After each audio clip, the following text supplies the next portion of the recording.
Siguiendo la trayectoria de Abraham, en la Biblia, video número 12. Siguiendo la trayectoria de Abraham, es una serie de videos donde se detalla lo que la Biblia enseña acerca del patriarca, Abraham, desde el capítulo 11 de la Biblia, hasta el capítulo 25. Se detalla, versículo por versículo, comenzando en el capítulo 12. En este video, vamos a tratar con los versículos Génesis 12:10, Génesis 12:11, y Génesis 12:12, comenzando con el versículo Génesis 12:10. Génesis 12:10 dice: Hubo entonces hambre en la tierra, y descendió Abraham a Egipto para morar allá, porque era grande el hambre en la tierra. Los detalles. No había Dios ordenado a Abraham a que se fuera a vivir a Canaán. Casi cada cristiano, como hombre de Dios, tiene necesidad de vivir en Egipto, que es el mundo, lo cual es algo inspirado bajo la necesidad de sustentar a su familia. En los tiempos de Abraham, Egipto y el Negev, eran fronterizos, o sea, eran vecinos y tenían fronteras.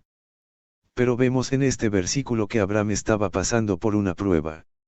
Debemos recordar que, para el cristiano, en el sentido de ser seguidor de Jesucristo, cada prueba Dios la permite con el fin de sacar lo impuro, para separar la paja del trigo, ver a Mateo 3:12, en la Biblia. Respecto a esa ocasión, la Biblia no dice que Abraham consultó a Dios para hallar una solución personal a esa hambre que azotaba en su alrededor. Por eso asumimos que, él no tomó en cuenta las palabras que ya Dios le había dicho, que bendeciría a quienes bendijeran a él, y maldeciría a quienes lo maldijeran. Siempre debemos tomar en cuenta lo que un día Salomón le dijo a un hijo de él, cuando le dijo: fíate del Señor con todo tu corazón, y no te apoyes en tu propia prudencia, Proverbios 3:5. Y eso es así porque muchas veces nuestra propia prudencia nos lleva al fracaso. Las pruebas por las que estaba pasando Abraham, produjeron muchas adversidades en la vida de él, y en la de su esposa, tal como veremos pronto. Él quiso ir a Egipto a buscar provisión porque en la tierra prometida había escasez. Entre nosotros los cristianos, ninguna decisión debería ser tomada sin buscar la dirección de Dios, y parece que Abraham, sin preguntar a Dios, se trasladó a Egipto, que en la Biblia representa el mundo, y sus valores. Siempre el cristiano desciende cuando se va al Egipto de la vida, o del mundo, pues implica caída, y Abraham lo hizo así. Luego veremos que en esta ocasión allá en Egipto, fue donde Abraham obtuvo la semilla que dio origen a los musulmanes, quienes hoy en día es un dolor de cabeza para los cristianos en África, Asia, y otras regiones del mundo. Si nos sentimos halagados en el mundo, tengamos cuidado, porque Satanás arropa, mima, y ayuda, pero luego golpea. Esto les sucede a las personas que buscan ayudas en entidades espirituales, y no las buscan directamente en Jesucristo, en Dios, y en el Espíritu Santo. Jesucristo dijo: si ustedes piden algo a Dios en mi nombre, yo lo haré, en Juan 14:13-14, Biblia Católica. Y también dijo: pidan y se les dará, ver San Mateo 7:11. ¿Pedir a quién, o quiénes? Pedir a Él, a Dios, y a su Santo Espíritu. Satanás utiliza a las entidades espirituales, santos, vírgenes, etc., para hacer de la gente como hacen las personas, que crían muchas gallinas en los patios de sus hogares. Estas personas cuidan y alimentan a sus gallinas, pero también las venden, y comen carne, y huevos de ellas. Nos olvidamos que Satanás es el príncipe de este mundo, Juan 16:11, y ha hecho del mundo un gallinero, donde las personas bíblicamente incultas, actúan como gallinas de Satanás. Porque esas personas espiritualmente son alimentadas por Satanás, y al momento de esas personas morir, las almas de ellas son propiedades de Satanás, si no cambian a Dios mientras viven.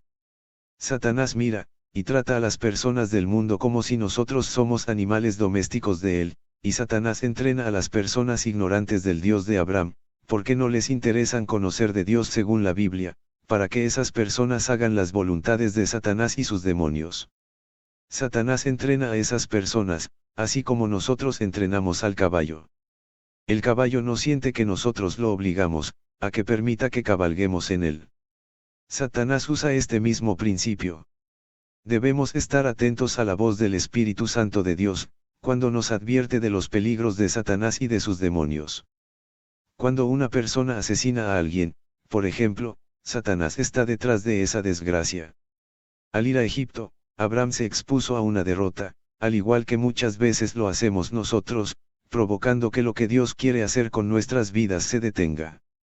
Muchos cristianos se preguntan, ¿por qué Dios a veces parece poner tantas dificultades en el caminar de sus hijos? Porque parece que Él hace la montaña más alta, cuando el creyente quiere, y necesita superar esa montaña, si es de parte de Dios, eso es así porque los designios de Dios no son los nuestros. Lo importante es saber que Él está en control de todo, y al final el resultado será maravilloso, para el creyente que obedece la voluntad de Dios. El hambre como la que estaba padeciendo Abraham, en la palabra de Dios, representa una prueba. Es un tiempo en el que Dios prueba a su pueblo. Esto lo podemos ver en toda la Escritura.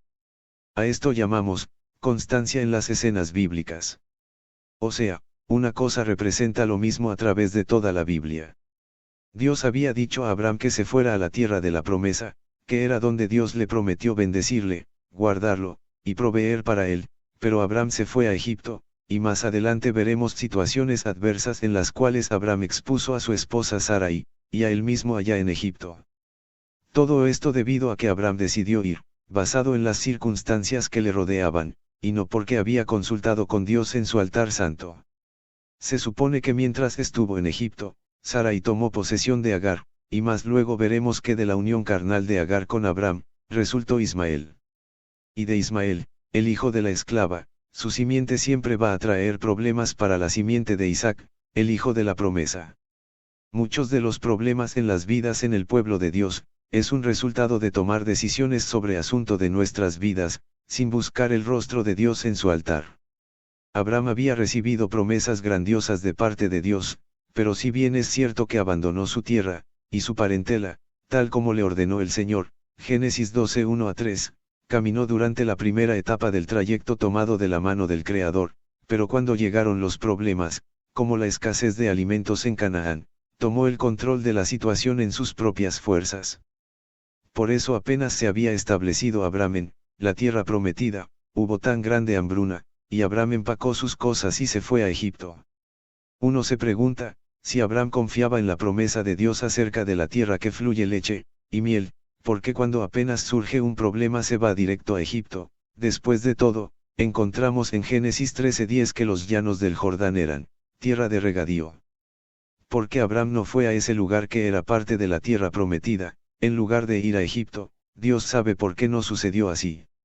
Abraham no tuvo nada que ver con el hambre, simplemente él la estaba padeciendo como todos los moradores de Canaán. No olvidemos que Abraham era un hombre, que había vivido en una posición muy cómoda. Y parece que nunca había pasado por una necesidad apremiante, y mucho menos nunca se había enfrentado con un hambre terrible.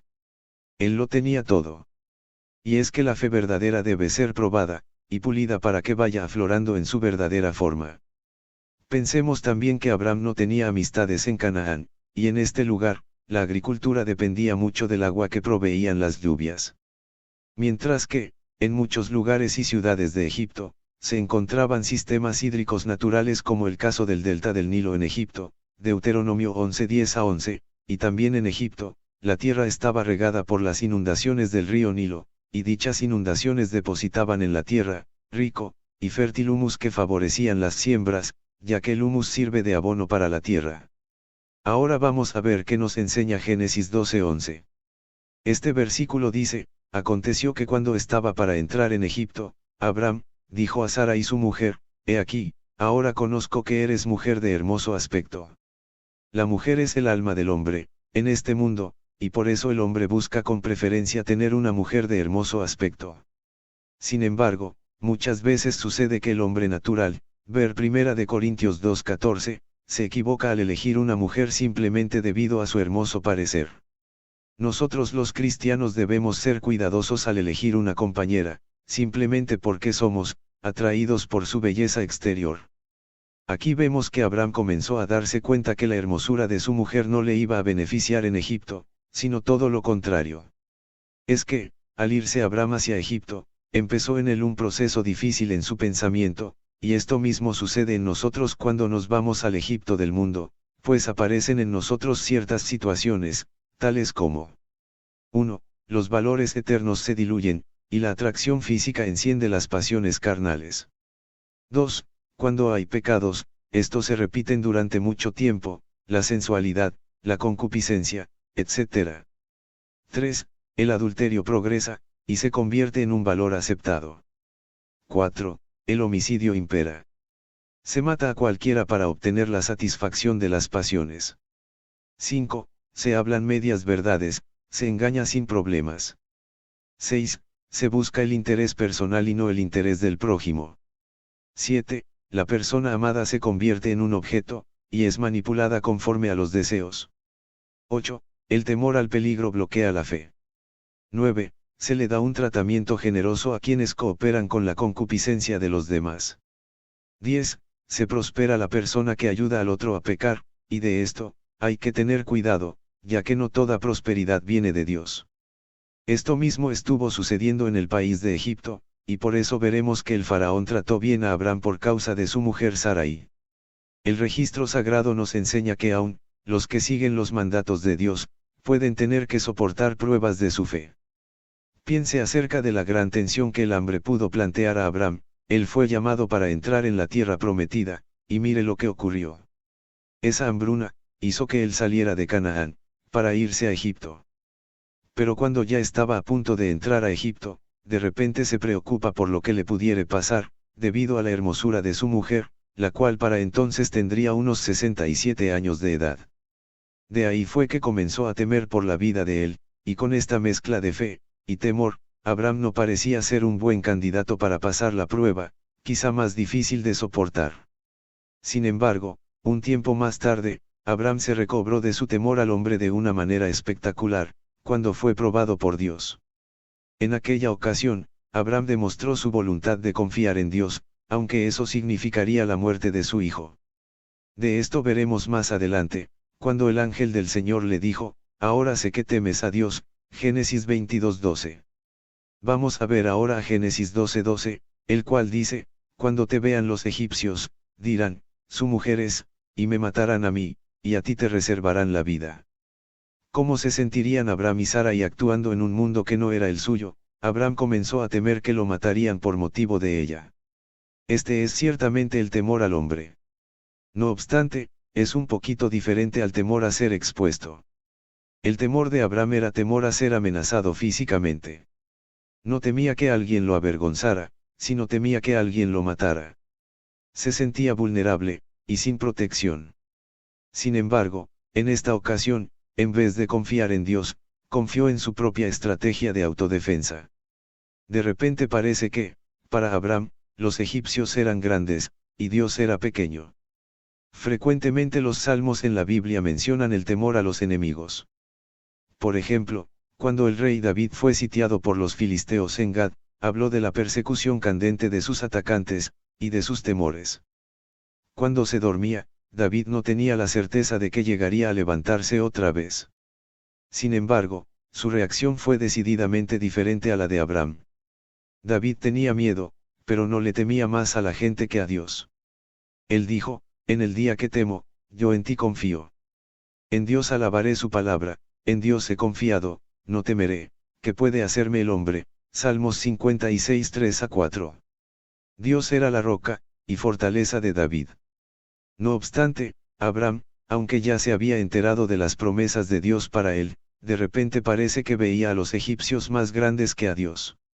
Aunque no era un ejemplo del manejo del temor a otros, Abraham al menos nos muestra que este asunto es común aún entre los hombres de fe. Pero ¿por qué no aprendió Abraham de esta experiencia? Unos cuantos capítulos después, en Génesis 20, él usó exactamente el mismo plan. Sino que, en esta ocasión, la persona involucrada era diferente. No solo puso a su esposa en una situación en la que podía ser manchada, sino también ocultó una situación en contra de Abimelec, rey de Gerar.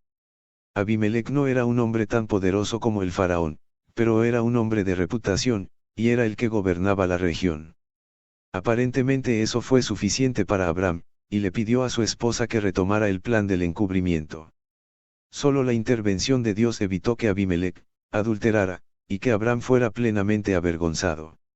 Hasta aquí llegamos hoy. En otra ocasión, seguiremos con nuestro recorrido en la vida de Abraham. Por favor, no se pierda el video siguiente. Que Dios bendiga a usted ricamente.